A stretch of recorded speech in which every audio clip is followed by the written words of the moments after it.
Saludos amigos, es un gran placer para nosotros estar acompañándolos con el acontecer del mundo de la tecnología cada fin de semana.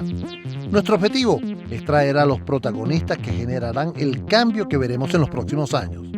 A esos emprendedores y sus ideas, a los ejecutivos y sus estrategias y los anuncios de productos y sus ventajas. En la producción general del programa está Elena Cero, en la coordinación de Unión Radio Cultural, Inmaculada Sebastiano. En los controles técnicos, Fernando Camacho. En la conducción de este espacio, quien tiene el placer de conversar con ustedes, Edgar Rincón. Nuestras redes, @ciberespacio.ve en todas las redes sociales y la mía personal, @erincónm. Comencemos. Bueno amigos, y en esta parte del programa a mí me da mucho gusto contar en los estudios con un gran amigo como es Vicente Tinoco. Él es el director de Galaxy Software. El motivo de conversar con Vicente y con su equipo, que también está con nosotros, Sharon Trecci, sí, que está con nosotros, para conocer. Hemos oído hablar mucho de Galaxy Software y de las ventajas y de las funciones que tiene, ¿no? Pero saber cómo se actualiza, porque en diciembre el CENIAT puso una nueva providencia y entonces puso a correr a todos estos software a que se actualicen y que estén homologados para poder hacer la factura digital. Entonces, Vicente, me interesaría mucho conocer primero dónde nace Galaxy Software. Hola, buenos días, buenas tardes a todos. Galaxy es un proyecto que tiene muchísimos años. Yo creo que Galaxy nace en los años 70, porque su génesis está en la Universidad Simón Bolívar. Nosotros éramos estudiantes y algunos profesores de la universidad. Ustedes son tres los socios, Somos ¿no? 3 socios actualmente. Exactamente. Pero el inicio está realmente la génesis está en la Universidad Simón Bolívar. Siendo estudiantes nosotros nos dedicábamos a hacer material educativo para lo que llamaban en esa época los estudios libres, y a partir de esa génesis que se formó ahí de profesores generando materiales, se formó la idea de hacer una empresa para generar ayudas para material educativo para la enseñanza sobre todo para atacar el cambio que se veía en esos momentos de la nueva sociedad de la información. O sea, nada que ver con facturación ni administración ni nada de eso. No, pero ya veíamos que existía la nueva sociedad de la información, basado en el libro, por ejemplo, de la tercera ola. Ya nosotros veíamos que venía un mundo completamente distinto ya en los años 70. Galaxy se constituye como empresa, como la empresa madre alrededor de los años 80 y algo, y la nuestra, que es Galaxy, la empresa de software, ya como una vertiente específica de ese gran proyecto que creamos en la Universidad Simón Bolívar a principios de los años 90. Okay. Eso es su génesis. Nosotros, los 3 socios actualmente, somos 2 matemáticos y un ingeniero de la computación. Entonces, nuestro mundo está en esa onda, pues, ¿no? Wow, ¿cómo se entiende? Hablar con un matemático es medio complicado. Yo te lo puedo decir porque lo vivo todos los días en mi casa. ¿Ah, sí? Okay. Pero es que es medio complicado, pero al final el análisis y cómo llevar a la resolución de todo esto ayuda muchísimo, ¿no? Sí, es el abordaje conceptual y abstracto de la solución de los problemas. Porque totalmente. Un matemático se enfrenta eventualmente, permanentemente, como un ingeniero, a la solución de problemas. Y cómo atacas tú ese problema con la mentalidad abstracta que te crea una formación matemática es una cosa que nos ha ayudado muchísimo a resolver las situaciones que se le presentan a nuestros clientes en su administración diaria y en sus aspectos de la vida cotidiana de la administración de una empresa. ¿Cómo se mira eso desde el punto de vista del usuario y cómo se generan soluciones adaptadas a que eso sea más rápido y fácil? Ha sido el enfoque que a nosotros nos ha ayudado muchísimo, desde un punto de vista abstracto que nos ha ayudado muchísimo en la matemática. Para mí, la matemática es matemática para la vida. ¿Tú eres matemático? Sí, cómo no. Ve, Claro. con razón empieza como a hablar mejor de lo... Pero fíjate que esos años 80 también están acompañados del nacimiento de la PC y claro, el famoso downsizing que hubo en esas temporadas, ¿no? O sea, el hecho de salir de las supercomputadoras a llevar la computación más personal, ¿ok? Y yo creo que eso los ayudó muchísimo también a ustedes, ¿no? Por supuesto, nosotros vivimos el nacimiento de la Apple II, ¿no? Como una herramienta educativa. ¿Y la usaste? Claro, en los estudios libres usábamos Apple II, pero ya cuando nosotros comenzamos a trabajar en Galac, a principios de los años 85, por esa época, ya existían los PC IBM, esas máquinas que ya nos permitían hacer cosas ya programar en lenguaje Turbo Pascal. Y ya ¿En C? Sí, en C no tanto en esa época, se trabajaba mucho en Turbo Pascal, en Pascal, que era una herramienta extremadamente cómoda para trabajar, y de hecho nuestros primeros inicios de software se basan en Turbo Pascal. En esa época ya a principios de los 90, finales de 80, segundo quinquenio del 80 y principios de los 90, estábamos ya en esa onda. Qué increíble, ¿no? O sea, como ese caminar hasta donde están posicionados en este momento como un software que definitivamente trabaja en la nube, te permite actualizaciones, es modular y de verdad que va cambiando el concepto, ¿no? Porque antes era todo como muy, como en una cadena, ¿no? O sea, tú tenías el software y era así, era lo que tú tenías, ¿no? Y ahora estamos viendo que el software es modular. Y tú puedes entonces decir, yo necesito este módulo y lo incorporas como si fuera un Lego, ¿no? Digamos, te puedo confesar que antes era más fácil. Antes era más fácil. Claro, porque era más sencillo. Estaban haciendo la tecnología, estaban haciendo todo esto y uno hacía aplicaciones muy dirigidas a resolver problemas específicos. Claro. Migra eso 40 años más tarde, donde estamos en una tecnología ultra hiperconectada. Entonces ya no son cosas sencillas. Han aparecido con las apps, ¿no? Las apps han aparecido, son cosas que resuelven cosas muy sencillas, pero a nivel de sistemas informáticos ya la complejidad se convierte en que ya tú no puedes intervenir en una parte del software, por ejemplo, intervenir sobre la facturación para adaptarlo a la homologación del CENIAT. Ya toca muchas cosas, digamos, porque el software es un ente vivo muy integrado, ¿eh? Hay un tema allí. Bueno, mi carrera natural es la ingeniería de sistemas, ¿no? Okay. Y yo recuerdo que los propios usuarios eran los que me complicaban la historia, ¿no? Porque yo no sé si, me imagino que debió pasarle a ustedes que llegaba un usuario y te decía, a ver, Vicente, ¿y qué pasa si le metes esta cosita al software? Y para el usuario es como muy sencillo, ¿no? A ver, ponle un campo más, ¿no? Y no se dan cuenta que hay una base de datos, hay una serie de archivos, hay una serie de componentes que no es tan sencillo, ¿no? Claro, y ese es una de las grandes dificultades en este negocio, es entender exactamente cuál es el problema que tú quieres resolver. Muchas veces el usuario te dice un cómo, pero agrégame un campo para que yo pueda hacer esto y aquello. Pero esa no es la vía que nosotros usualmente resolvemos. Okay. O sea, entendemos primero cuál es el problema que quiere resolver, cuál es el dolor que tiene el usuario, cuál es el dolor que tienen nuestros clientes, y a partir de ahí nosotros construimos la mejor solución para resolver ese dolor. Qué increíble. ¿Ves? ¿Recuerdas el primer cliente?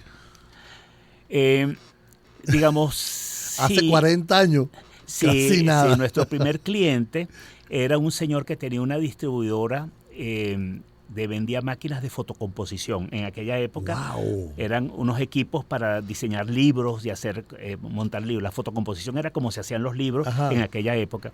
Y este señor era un señor que tenía muchísimo dinero, pero tenía el sueño de tener un sistema integrado, un sistema de computación, y él soñaba tener un supersistema. Y él había escrito unos libros que yo todavía conservo, unos libros, se llama El Señor Holzer. Y Holzer tenía unos libros y nos dijo, yo les contrato a ustedes para que me hagan este sistema. Y ese fue nuestro primer cliente grande, increíble, ¿no? Y esto estamos hablando de años 80 y pico. Y ese libro todavía lo conservamos y, por supuesto, fue el génesis en buena medida. Pero era la época que nosotros nos dedicábamos a hacer sistemas a la medida. Claro. Eso después, ese concepto cambia cuando nosotros entendemos que nosotros estamos más enfocados no a trabajar para un cliente, sino trabajar para un producto. Claro. ¿Ves? Porque el software, y esto es una máxima que nosotros hemos incorporado hace mucho tiempo, solo es negocio si se vende mucho. Claro. Es como los libros. Tú puedes hacer un libro, vendes 2 copias, estás quebrado. Entonces, por supuesto, el negocio empieza a ser si tú tienes un libro y vendes 1000 copias, 2000 copias. O como los libros de Dale Carnegie que han vendido centenares de millones de copias. Yo tengo unos cuantos en mi casa. Sí. Entonces, el software solo es negocio si se vende mucho. Entonces, por lo tanto, trabajar para desarrollos a la medida es muy conveniente, es un negocio en el software. Hay mucha gente que se dedica a eso, pero nosotros no fuimos por otra rama.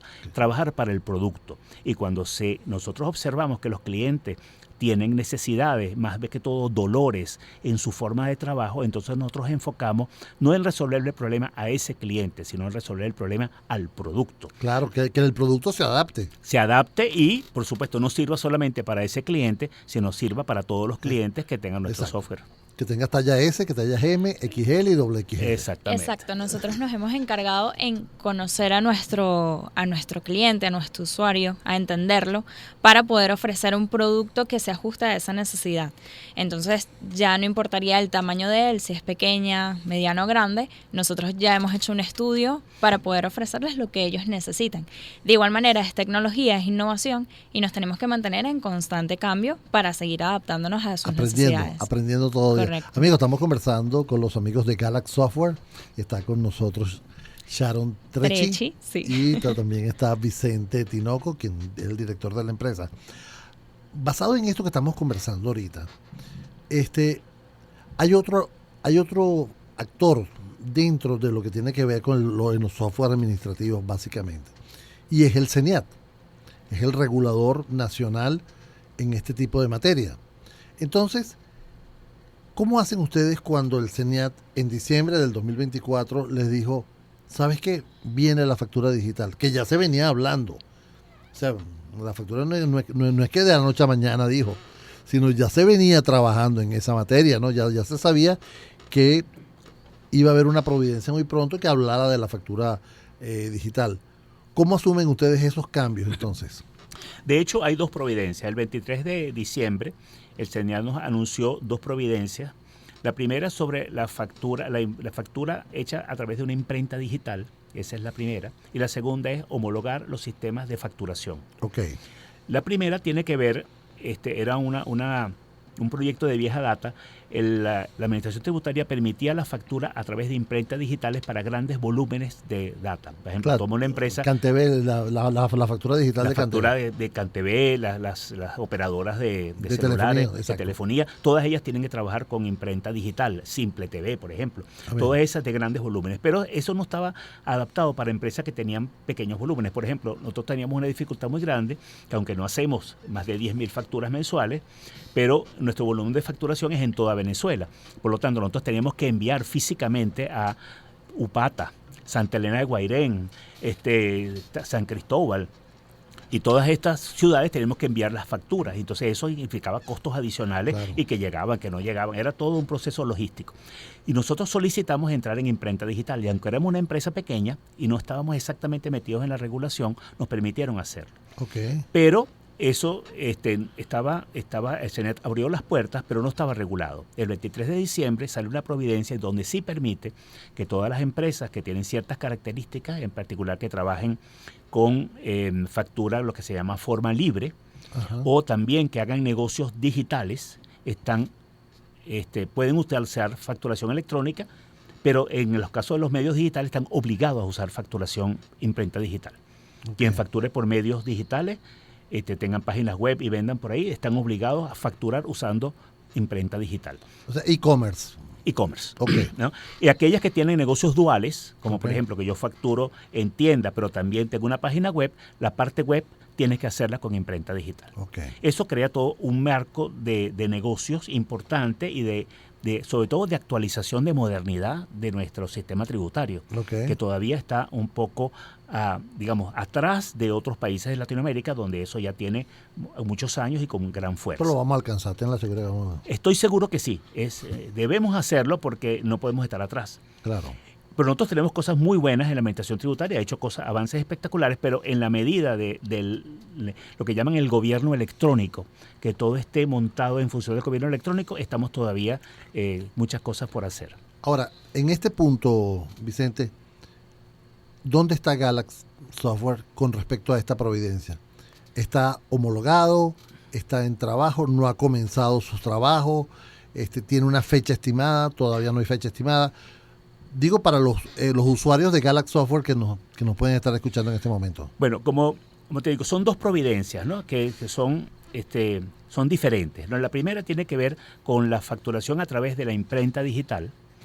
Eso es todo, como te estoy comentando, todo un sector que tiene que ver con esa materia, donde se reduce la necesidad, la exigencia anteriormente, que tú tienes que hacer más de 10.000 facturas mensuales para poder tener un sistema electrónico para emitir tu factura, que no sea imprimirla en un papelito, en una impresora.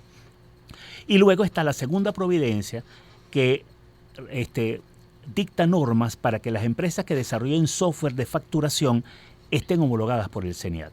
Es decir, ellos han descubierto que existen ciertas situaciones que ellos quieren corregir con respecto a la facturación de a los software que utilizan las empresas para facturar, y quieren que los software estén homologados. Okay. Entonces lanza una obligación y una serie de responsabilidades que tenemos que cumplir las empresas que desarrollamos software en materia de facturación, que si deben cumplir ciertos requisitos ante el CENIAT. Eso implica que en las próximas semanas, cuando seamos llamados, nosotros tenemos que acudir al CENIAT a presentar, digamos, entre comillas, un examen. ¿Así? Nos van a examinar y nos van a preguntar... ¿Y cómo está con ese examen? Si tu software... ¿Te lleva chuleta o no te lleva chuleta? Estamos de 20. ¿No? ¿Sí? Claro, nos hemos preparado mucho. Esto es como prepararse para un examen que no sabes cómo van a ser las preguntas. Claro. Pero sabemos por dónde viene, qué es lo que ellos están buscando, porque está escrito en la providencia, qué es lo que ellos están tratando de resolver. Nosotros siempre lo hemos hecho de esa manera, pero ahora, bueno, estamos mucho más protegidos. Y ese examen, que es lo que se llama la homologación, ellos te van a decir, ahora usted sí puede vender su software. Y los usuarios tienen que usar software que esté homologado. Ahora, fíjate una cosa. En este caso, la otra pata de la mesa, el usuario, ¿cómo ustedes lo apoyan para que entienda ese proceso nuevo ahora? Porque, ok, tú entendiste, tú tienes un equipo de trabajo que se ha dedicado todos estos últimos meses a generar las actualizaciones para estar homologado. ¿Cómo le llega al cliente? ¿Cómo se actualiza el cliente? ¿Cómo se documenta? ¿Cómo se educa? Sí, ahí hay varias cosas. En primer lugar, ya esto está creando un revuelo informativo grande, como por ejemplo está pasando en este momento. Exacto, ¿no? Estamos conversando justamente por eso. Sobre eso, para que los usuarios conozcan qué es lo que está pasando en esa materia y a qué tienen que atenerse. Por ejemplo, el hecho que a partir del 19 de marzo en adelante solamente pueden usar software que estén homologados por el CENIAT para facturar. Todas las empresas en Venezuela solamente pueden usar software homologado para facturar, si estén homologados por el CENIAT. O sea, algo así como aparecía en la factura abajo, que la imprenta estaba registrada en el CENIAT para hacer facturas. Exactamente. Es el mismo es un símil. Digamos, pero mucho más poderoso, ¿no? Mucho más poderoso, porque tú cuando estés facturando y vayas a un restaurante y te presentan la factura, esa factura que te presenta el restaurante o cuando vayas a comprar un equipo en cualquier parte, cualquier transacción que vayas a hacer, esa factura tiene que provenir de un software que el CENIAT le haya dicho, este software se puede usar. Ahora, internamente, el software, para entender el proceso, ese software que, en este caso Galaxy Software, se comunica con el CENIAT, ese software va a estar en contacto con el CENIAT al momento de emitirse la factura. Ese sería el sueño dorado que muchos países de Latinoamérica lo tienen, lo que llaman el régimen de facturación electrónica. Exacto. Pero en Venezuela todavía no existe la facturación electrónica, existe facturación por imprenta digital. Ya existen ciertos mecanismos de conexión a través de las máquinas fiscales con ciertos dispositivos de conexión con el CENIAT. Es decir, las personas que tienen impresoras fiscales, máquinas fiscales, tienen adicionalmente un dispositivo para que las transacciones que ellos hacen a través de su impresora fiscal le llegan al CENIAT también. Bueno. Eso es algo que está en la legislación, están obligados a hacerlo. No necesariamente los mecanismos de interconexión con el CENIAT se han dado de una forma ágil, porque solamente hasta hace unos meses Venezuela tenía una conexión de Internet bastante complicada. O sea, ¿iremos a eso en algún momento, sí, Vicente? Yo creo que sí. Y yo creo que eso es vital. Por ejemplo, para que tú tengas una idea de nuestras experiencias en Ecuador, cuando tuvimos negocios en Ecuador, a ti te llega a fin de mes tu declaración de impuesto del IVA. O sea, tú no la tienes que hacer, el CENIAT ya la sabe. Ok. ¿Me explico? Porque todos los Me ayudaría muchísimo. porque todos los mecanismos de facturación, claro, todos los mecanismos de facturación de compras y ventas están interconectados ya con la administración tributaria, en este caso del Ecuador. Pero eso pasa en Ecuador, pasa en Colombia, pasa en Chile, pasa en Brasil, pasa en Uruguay, en toda Latinoamérica, México, y ya la administración tributaria a cierre de mes te manda tu declaración del IVA. ¿Por qué? Porque las compras y las ventas son electrónicas y ya todo eso se conoce. Entonces, nosotros estamos en Venezuela avanzando hacia ese camino y estoy seguro que el CENIAT está enfocado en esa dirección, pero obviamente tenemos un atraso que estoy seguro que se va a solventar. Pero hoy en día, el CENIAT sí, respondiendo a tu pregunta, el CENIAT sí tiene forma de comunicarse con los clientes, con una masa de clientes, si está conociendo sus operaciones en tiempo real. Qué interesante. Quiero ir con Sharon, porque desde la parte de mercadeo, comunicación, tienes una labor muy fuerte, ¿no? ¿Qué están haciendo ustedes para comunicarle a sus usuarios que están operativos o que están abiertos a consulta? Sí, bueno, como tú lo has dicho, esto causó un gran revuelo. Se despertaron muchas alarmas en los usuarios porque, claro, surgen las preguntas de que, pero yo puedo seguir utilizando mi software, quizás mucha desinformación o muchas dudas en cuanto a qué conlleva estas providencias. Y bueno, uno de los pilares nuestros es acompañar a nuestros clientes siempre, mantener una comunicación constante y pues estamos enfocados en tanto en nuestras redes sociales como en correos electrónicos, nuestra página web, mantenerla bien actualizada y brindar todo ese contenido de valor, toda esa... preguntarnos a nosotros, a ver, ¿qué dudas le pueden surgir a nuestros clientes que quizás les preocupan? Y dar respuesta a eso. Una pregunta frecuente. Tener sí, todas esas respuestas. Correcto. ¿Cuáles son las redes? En nuestras redes sociales aparecemos como Galac Software y nuestra página web es www.galac.com. Galac.com. Galac.com. G-A-L-A-C. Sí. ¿De dónde viene el nombre? Ese es un nombre muy histórico, digamos, viene de esos proyectos de la Universidad No de eran los Bolívar. primeros nombres las primeras iniciales de los fundadores. No, tenía que ver con la idea de hacer software para hacer lecciones asistidas por el computador. Wow. Ese fue el inicio, como yo te hablaba hace un rato, de lo que fue el inicio de nuestra empresa de Galac. Tiene su génesis en un proyecto educativo. Okay. Que después se transformó a ser un proyecto empresarial. Pero usualmente era, yo me inicié en Galac haciendo programas de diapositivas para la enseñanza de la matemática. Ese fue, no en Galac, en la Universidad Simón Bolívar. Yo me inicié ahí con ciertos profesores y compañeros de estudio y hacíamos programas en audiovisuales de diapositivas para enseñar derivadas, integrales, límites. Toda esa cosa la metíamos por ahí. Ya empezamos a complicarnos, Vicente, porque yo de verdad... peleo mucho porque yo digo, dime una integral que yo tenga que usar para comprar en el automercado. No la tengo. O una derivada.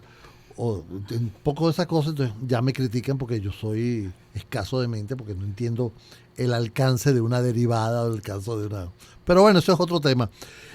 Te doy un minuto para que te dirijas a todos estos usuarios tuyos y no tuyo, para que le mandes un mensaje con respecto a lo que se puede hacer con Galac. Yo realmente lo que sí les quisiera decir es que nosotros hemos acompañado a muchas empresas durante más de 30 años, 33 años, a llegar más lejos. Es una cosa que nosotros hemos hecho casi sin darnos cuenta. Pero recuerdo un caso de un contador que me dijo: yo inicié mi empresa y éramos mi esposa y yo con Galac en un computador.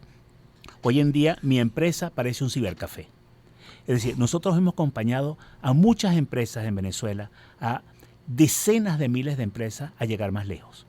Y si hay un mensaje que yo le quisiera dar a nuestra audiencia, cuenten con Galac para llegar hasta donde usted quiera.